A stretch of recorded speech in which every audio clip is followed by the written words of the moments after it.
stacks, chat. Got a little surprise going on. It's a big one. I promised you the big one, and you know I got the big ones. J.A., your humble librarian here at Montgomery House Library. Little dog Ruse floating around here somewhere. And sitting in the that guy chair behind the camera is Jess. Hey.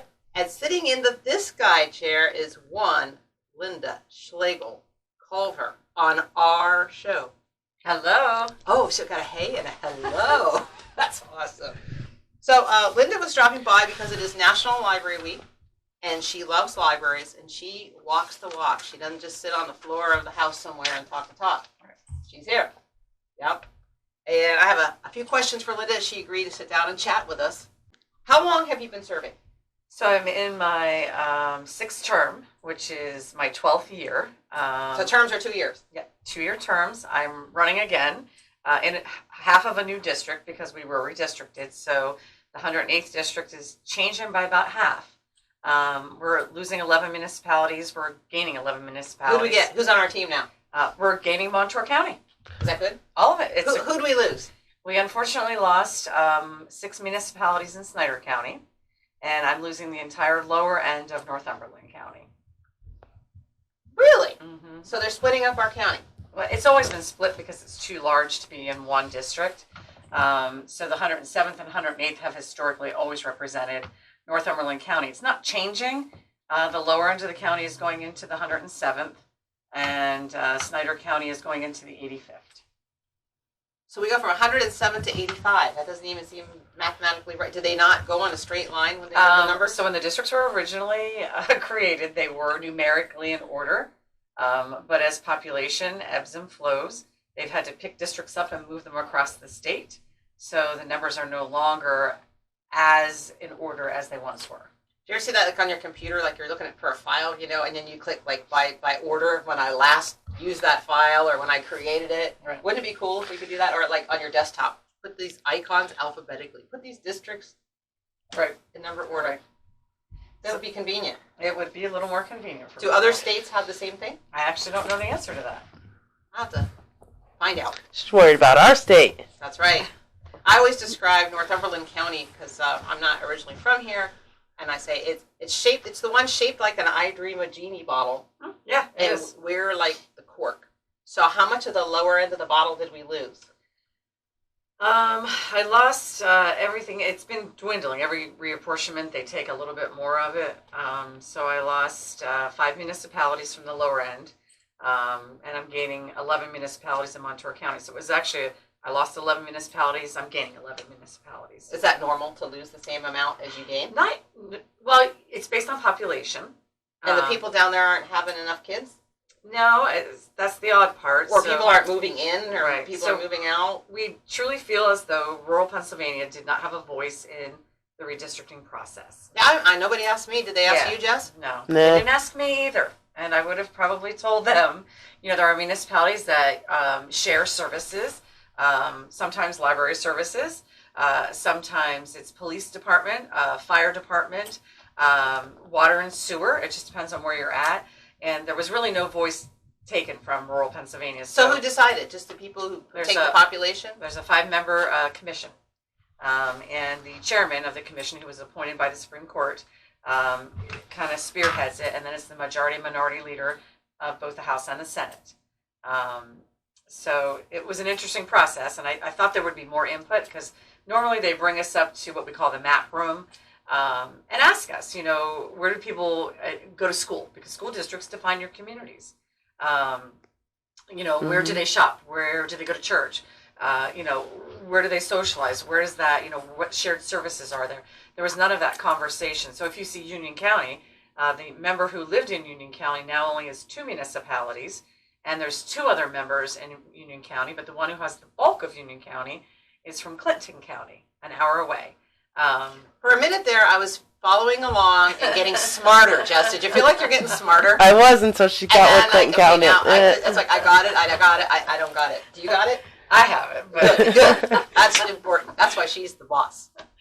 But it is complicated. It's scary. And, you know, I've represented either, you know, the people I've been representing for 12 years, or I worked for the member who did. So, you know, I knew how old their water and sewer pipes were. you get a feel for when, tanker trucks and ladder trucks need replaced, and libraries have a big project going, or, you get a feel for. So we're quickly all trying to move into these new districts just to try to figure out, how can we be as helpful, and how do we pass all the information we've, garnered over these years over to the new House member. And so it's going to be a challenging transitional year. We're going to try and make it as painless as possible for our communities. But it's going to be a change, How often do these changes happen? every 10 years based on the census. Gotcha. So the census starts it all. But we've been pretty stable here. So the confusion part is, Representative Mosser currently has the 107th district. I have the 108th. He and I are literally swapping territory. And that makes no sense. That's the part that people don't understand. I don't understand it. Right? Where were you? We needed you to make comments. There's going to be changes, but we're going to try and make sure the Valley is represented very well as we go forward. In an unrelated but related idea, so COVID, there's a whole lot of people moving around. I mean, even though we were locked down, everybody was moving around, as oxymoronic as that sounds, right? Right. And people were leaving cities and going to places. Do you see, the census came out before that, right? Census was going on during COVID. Was paused a little bit through COVID. We agree. Weren't we all? We know where you're going with this, and we agree. So places that they think may have lost population may have actually gained population. And they'll have to do this all over again. So every 10 years we do this. And there's good points to it because it determines how the federal government allocates money into your area. Water, sewer, any grants. Is this your first time going through this every 10 years? So you did it before? I've done it before as a House member, and then I did it 2 times with the sitting House member. Wow, that was one question. Learning a lot here. I'm going to be taller when we're done. Going to be smarter. What committees are you on? So currently, because that changes every session, so every 2 years that will change, I sit on the Appropriations Committee, which we talked about. That's a big one. That's where we talk about library funding, for one thing. Do you have to be important to get on that? Do you apply? Do you send a resume? Do they pick you? Or, hey, if somebody's going to pick me, well, I got this friend Jess, and maybe she should be on this committee too. How does that work? So they try to geographically balance the committee. Just to make sure there's voices being heard from all throughout the Commonwealth. That's the first thing. I know. So it's a myth that Pittsburgh and Philadelphia run everything. Yes.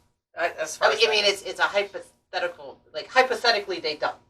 No. I mean, everybody has a voice.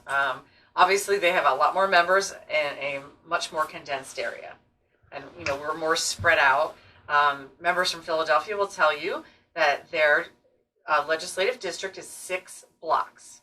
And that's unfathomable to us in rural Pennsylvania, where it could be an hour and a half end to end in your district. So they have a more concentrated, there's more members, but we try very hard to make sure they understand the rural voice. Like last week, the Farm Bureau was down, and the Farm Bureau has taken on to adopt members from rural areas that don't have any members from the Farm Bureau, and they try and bring them into their areas for tours and get them to understand farming and how it impacts the cities. Yeah, I think COVID, people, it's just unfortunate that attention spans are so short, because during COVID, people were like, oh my gosh, the truckers, like they were the only people on the road at the time, Right. I always said to myself, a trucker, or like you get behind, like where we live, you get behind a tractor on the road or something, and you're all like, mad, whatever. I don't care anymore. Those people, they rule, the planet. But then other people like, yeah, I'm all for these truckers, and now they're just as mad as they were. They forgot. People forget. So do you want me to finish my committees? Yeah. Wait, there's more? So I'm on the Appropriations Committee. I'm on the Transportation Committee because we have the largest transportation project in the state right now, which is the Susquehanna Valley Thruway Project. I've seen it. Anybody's paying attention, this summer you'll be able to drive across that new bridge.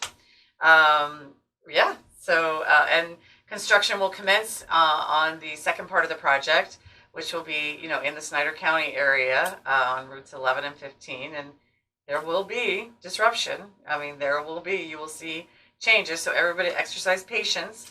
The project is to finish in 2027. I'm on the Professional Licensure Committee, which is anybody who has a license to practice, from your beautician to your physician to your nursing licenses. I'm on that committee, which right now I'm learning in leaps and bounds on that committee. And, the priority of Pennsylvania is to make sure that Pennsylvanians are safe when they're using anybody who's licensed here, and to make sure we have access. So it's a really interesting committee because people are always wanting licenses for different careers, but we have to make sure, is a license needed? And if it is needed, are we protecting the people? Because if a doctor's licensed, you trust that they have been through the education and they're not going to harm you in any way. And I know there was talk by the governor at one point about decertifying a lot of these licenses, but you look at a cosmetologist, they're dealing with all kinds of chemicals. Touching people's skins. If they get that wrong, that you could lose your hair, they could burn your skin. I mean, there could be all kinds of damage. So that committee I'm learning leaps and bounds on. I'm also on the Veterans Affairs and Emergency Preparedness Committee. We have a great amount of veterans that live in this area. I wanted to make sure they had a voice. And all of our emergency services, except Union County now, I think, are volunteer. So it's very important that their voice be heard. The other committee I sit on, which is not probably as interesting, is the Rules Committee.